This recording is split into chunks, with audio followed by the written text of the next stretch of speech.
أعوذ بالله من الشيطان الرجيم.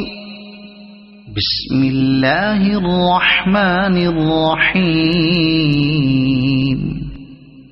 الحمد لله الذي أنزل على عبده الكتاب ولم يجعل له عوجا قيما لينذر بأسا شديدا من لدنه ويبشر المؤمنين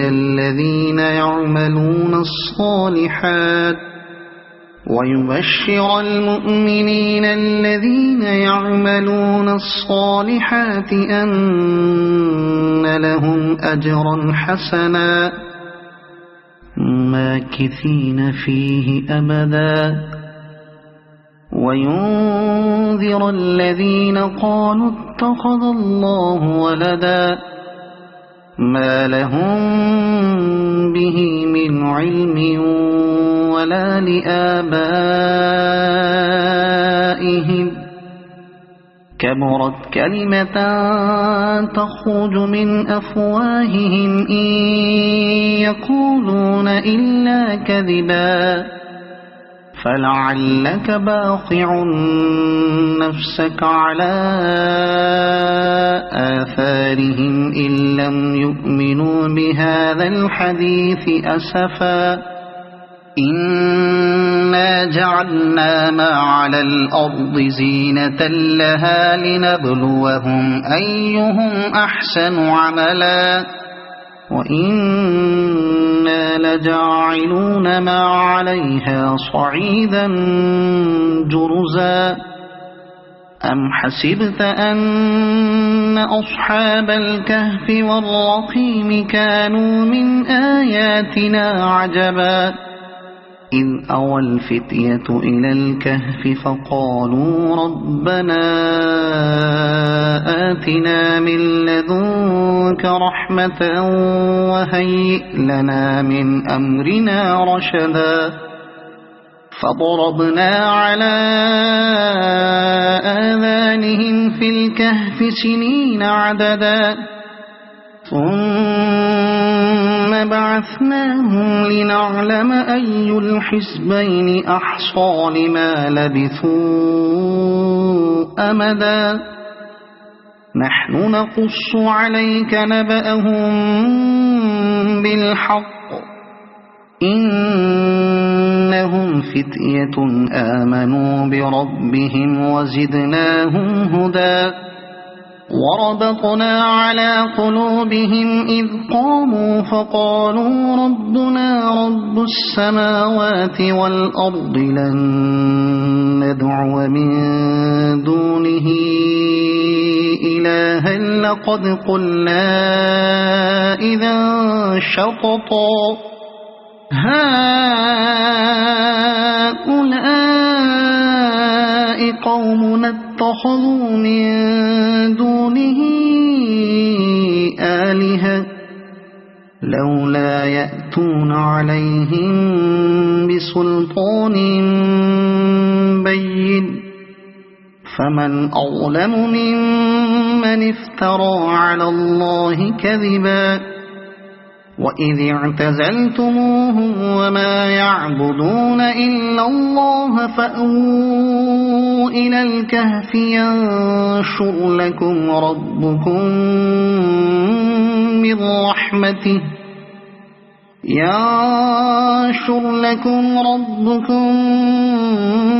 من رحمته ويهيئ لكم من أمركم مرفقا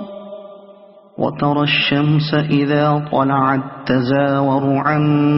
كهفهم ذات اليمين وإذا غربت تقرضهم ذات الشمال وهم في فجوة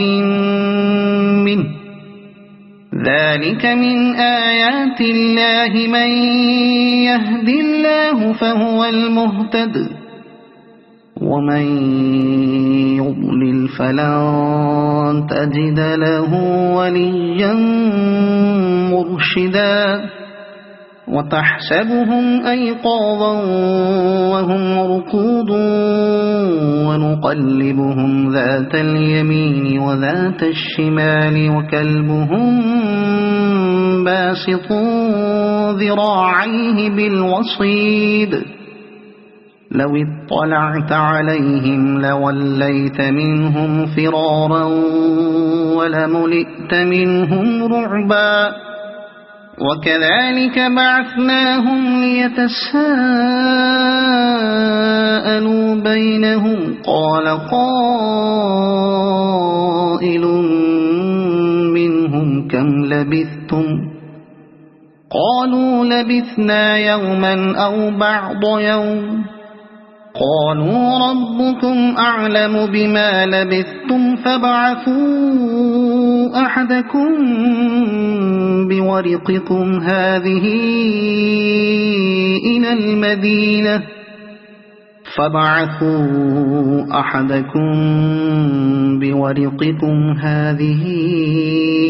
إلى المدينة فلينظر أيها أزكى طعاما فليأتكم برزق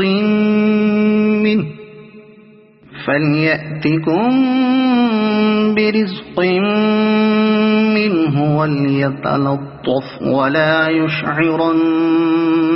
بكم أحدا إنهم إن يظهروا عليكم يرجموكم أو يعيدوكم في ملتهم ولن تفلحوا إذا أبدا وكذلك أعثرنا عليهم ليعلموا أن وعد الله حق وأن الساعة لا ريب فيها إذ يتنازعون بينهم أمرهم فقالوا بنوا عليهم بنيانا ربهم أعلم بهم قال الذين غلبوا على أمرهم لنتخذن عليهم مسجدا سيقولون ثلاثة رابعهم كلبهم ويقولون خمسة سادسهم كلبهم رجما بالغيب ويقولون سبعة وثامنهم كلبهم قل ربي أعلم بعدتهم ما يعلمهم إلا قليل فلا تمار فيهم إلا مراء ظاهرا ولا تستفت فيهم منهم أحدا ولا تقولن لشيء إني فاعل ذلك غدا إلا أن يشاء الله واذكر ربك إذا نسيت وقل عسى أن يهديني ربي لأقرب من هذا رشدا ولبثوا في كهفهم 300 سنين وازدادوا 9 قل الله أعلم بما لبثوا له غيب السماوات والأرض أبصر به وأسمع ما لهم من دونه من ولي ولا يشرك في حكمه أحدا واتل ما أوحي إليك من كتاب ربك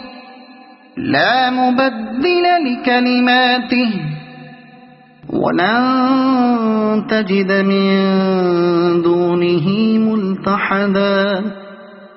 واصبر نفسك مع الذين يدعون ربهم بالغداة والعشي يريدون وجهه ولا تعد عيناك عنهم تريد زينة الحياة الدنيا ولا تطع من أغفلنا قلبه عن ذكرنا واتبع هواه وكان أمره فرطا وقل الحق من ربكم فمن شاء فليؤمن ومن شاء فليكفر إنا أعتدنا للظالمين نارا أحاط بهم سرادقها وإن يستغيثوا يغاثوا بماء كالمهل يشوي الوجوه بئس الشراب وساءت مرتفقا إن الذين آمنوا وعملوا الصالحات إنا لا نضيع أجر من أحسن عملا أولئك لهم جنات عدن تجري من تحتهم الأنهار يحلون فيها من أساور من ذهب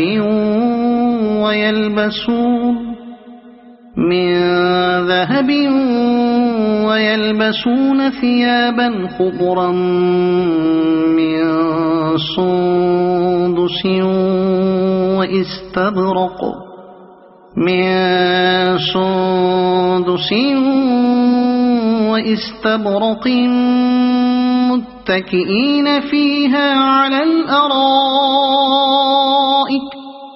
واستبرق متكئين فيها على الأرائك نعم الثواب وحسنت مرتفقا واضرب لهم مثل الرجلين جعلنا لأحدهما جنتين من أعناب وحففناهما بنخل وجعلنا بينهما زرعا كلتا الجنتين آتت أكلها ولم تظلم منه شيئا وفجرنا خلالهما نهرا وكان له ثمر فقال لصاحبه وهو يحاوره أنا أكثر منك مالا وأعز نفرا ودخل جنته وهو ظالم لنفسه قال ما أظن أن تبيد هذه أبدا وما أظن الساعة قائمة ولئن رددت إلى ربي لأجدن خيرا منها منقلبا قال له صاحبه وهو يحاوره أكفرت بالذي خلقك من تراب ثم من نطفة ثم سواك رجلا لكن هو الله ربي ولا أشرك بربي أحدا ولولا إذ دخلت جنتك قلت ما شاء الله لا قوة إلا بالله إن ترني أنا أقل منك مالا وولدا فعسى ربي أن يؤتيني خيرا من جنتك جنتك ويرسل عليها حسبانا من السماء فتصبح صعيدا زلقا أو يصبح ماؤها غورا فلن تستطيع له طلبا وأحيط بثمره فأصبح يقلب كفيه على ما أنفق فيها وهي خاوية على عروشها ويقول يا ليتني لم أشرك بربي أحدا ولم تكن له فئة ينصرونه من دون الله وما كان منتصرا هنالك الولاية لله الحق هو خير ثوابا وخير عقبا واضرب لهم مثل الحياة الدنيا كماء أنزلناه من السماء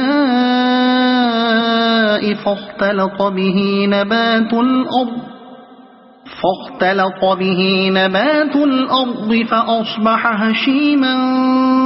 تذروه الرياح وكان الله على كل شيء مقتدرا المال والبنون زينة الحياة الدنيا والباقيات الصالحات خير عند ربك ثوابا وخير أملا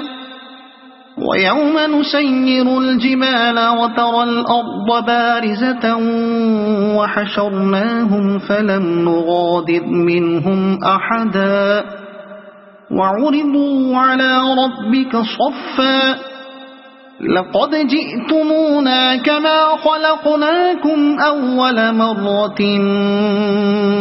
بل زعمتم أن لن نجعل لكم موعدا ووضع الكتاب فترى المجرمين مشفقين مما فيه ويقولون يا ويلتنا ما لهذا الكتاب لا يغادر صغيرة ولا كبيرة إلا أحصاها ووجدوا ما عملوا حاضرا ولا يظلم ربك أحدا وإذ قلنا للملائكة اسجدوا لآدم فسجدوا إلا إبليس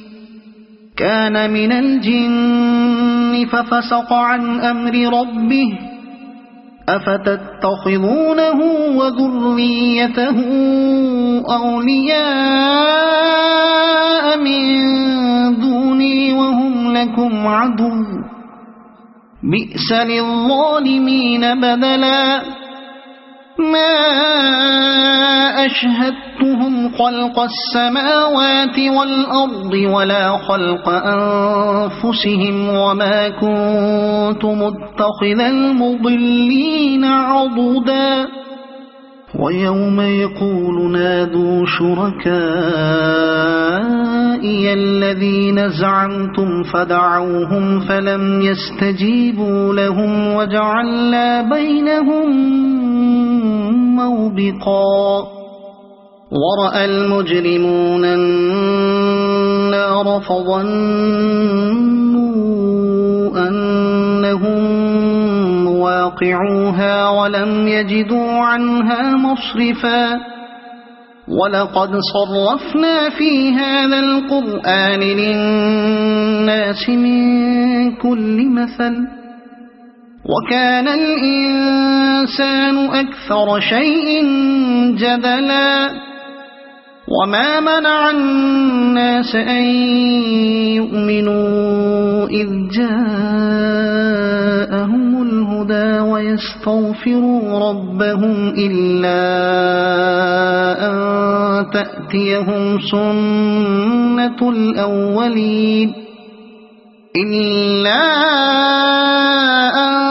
تأتيهم سنة الأولين أو يأتيهم العذاب قبلا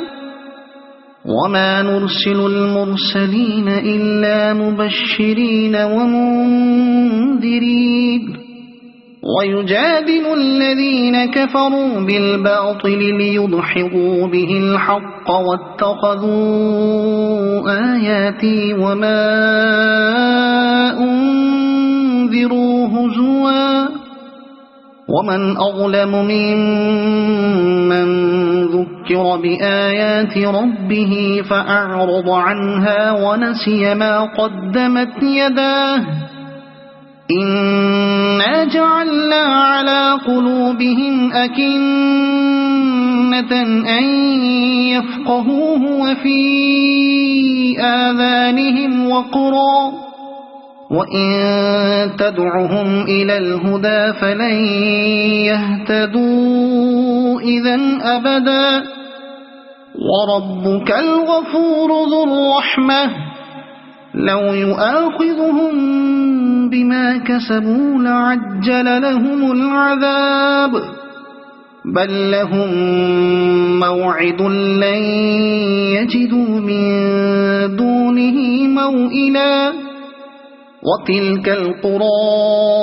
أهلكناهم لما ظلموا وجعلنا لمهلكهم موعدا وإذ قال موسى لفتاه لا أبرح حتى أبلغ مجمع البحرين أو أمضي حقبا فلما بلغا مجمع بينهما نسيا حوتهما فاتخذ سبيله في البحر سربا فلما جاوزا قال لفتاه آتنا غداءنا لقد لقينا من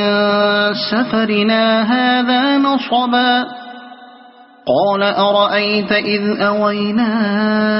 إلى الصخرة فإني نسيت الحوت وما أنسانيه إلا الشيطان أن أذكره واتخذ سبيله في البحر عجبا قال ذلك ما كنا نبغي فارتدا على آثارهما قصصا فوجدا عبدا من عبادنا آتيناه رحمة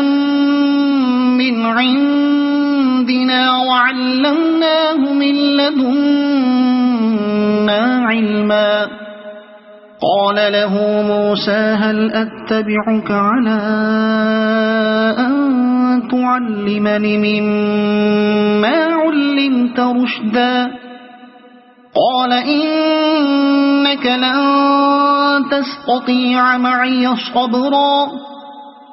وكيف تصبر على ما لم تحط به خبرا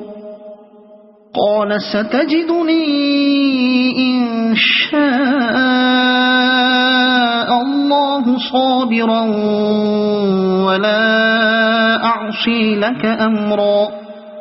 قال فإن اتبعتني فلا تسألني عن شيء حتى أحدث لك منه ذكرا فانطلقا حتى إذا ركبا في السفينة خرقها قال أخرقتها لتغرق أهلها لقد جئت شيئا إمرا قال ألم أقل إنك لن تستطيع معي صبرا قال لا تؤاخذني بما نسيت ولا ترهقني من أمري عسرا فانطلقا حتى إذا لقيا غلاما فقتله قال أقتلت نفسا زكية بغير نفس لقد جئت شيئا نكرا قال ألم أقل لك إنك لن تستطيع معي صبرا قال إن سألتك عن شيء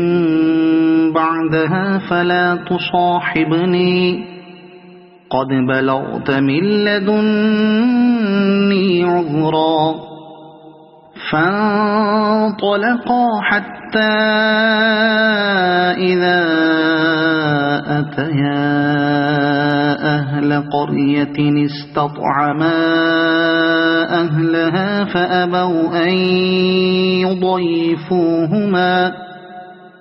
فأبوا أن يضيفوهما فوجدا فيها جدارا يريد أن ينقض فأقامه قال لو شئت لاتخذت عليه أجرا قال هذا فراق بيني وبينك سأنبئك بتأويل ما لم تستطع عليه صبرا أما السفينة فكانت لمساكين يعملون في البحر فأردت أن أعيبها وكان وراءهم ملك يأخذ كل سفينة غصبا وأما الغلام فكان أبواه مؤمنين فخشينا أن يرهقهما طغيانا وكفرا فأردنا أن يبدلهما ربهما خيرا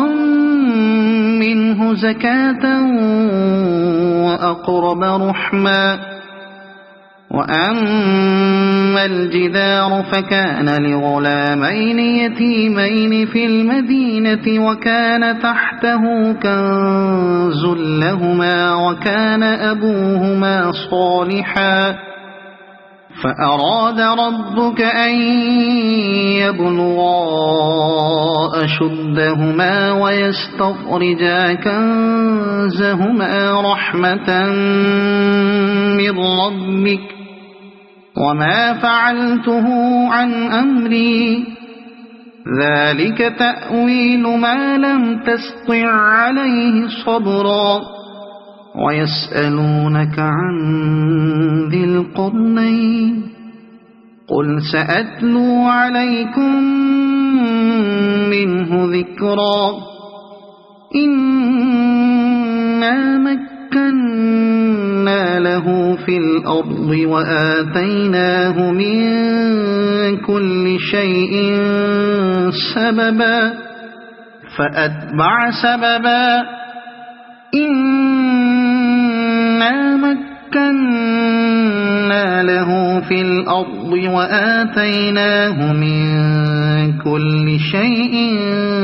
سببا فأتبع سببا حتى إذا بلغ مغرب الشمس وجدها تغرب في عين حمئة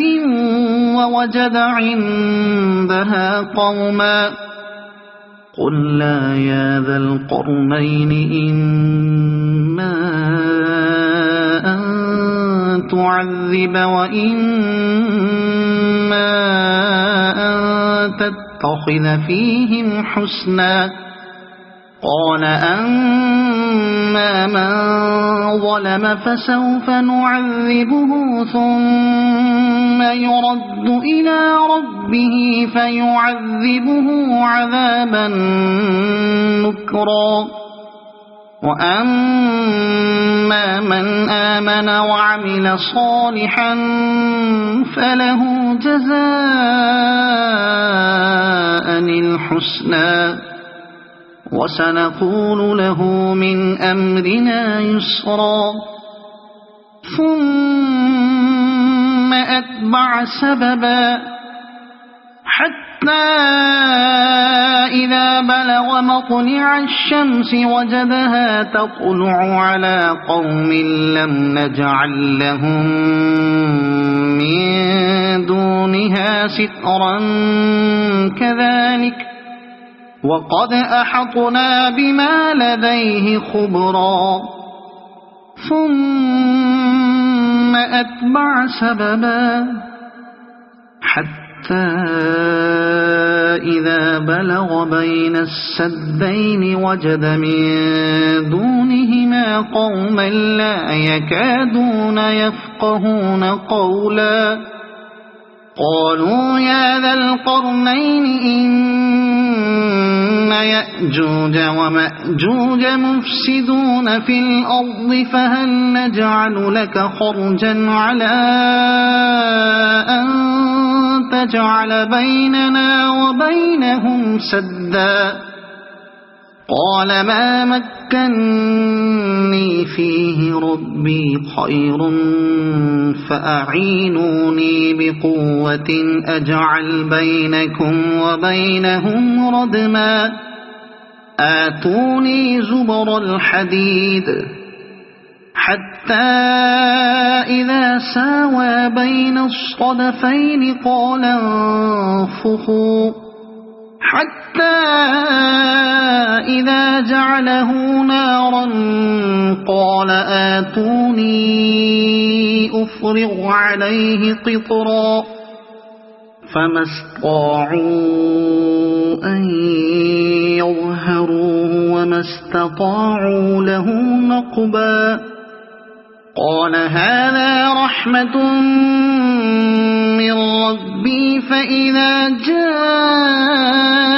وعد ربي جعله دكاء وكان وعد ربي حقا وتركنا بعضهم يومئذ يموج في بعض ونفخ في الصور فجمعناهم جمعا وعرضنا جهنم يومئذ للكافرين عرضا الذين كانت أعينهم في غطاء عن ذكري وكانوا لا يستطيعون سمعا أفحسب الذين كفروا أن يتخذوا عبادي من دوني أولياء إنا أعتدنا جهنم للكافرين نزلا قل هل ننبئكم بالأخسرين أعمالا الذين ضل سعيهم في الحياة الدنيا وهم يحسبون أنهم يحسنون صنعا أولئك الذين كفروا بآيات ربهم ولقائه فحبطت أعمالهم فلا نقيم لهم يوم القيامة وزنا ذلك جزاؤهم جهنم بما كفروا واتخذوا